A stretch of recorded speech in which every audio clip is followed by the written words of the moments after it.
How do you pronounce this word? This is also a name, so we'll be looking at how to say both.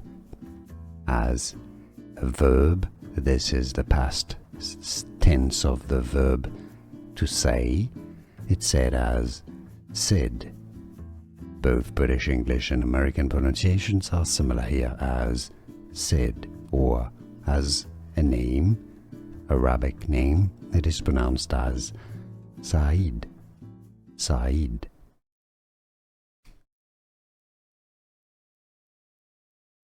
How do you pronounce this word? This is also a name, so we'll be looking at how to say both.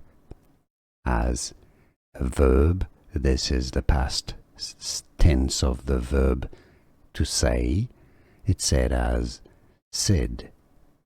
Both British English and American pronunciations are similar here as said, or as a name, Arabic name, it is pronounced as Said. Said. Here are more videos on how to pronounce more confusing words and names too many mispronounced. Like this video if you found it useful. I appreciate your support. I'll see you soon and thanks for watching.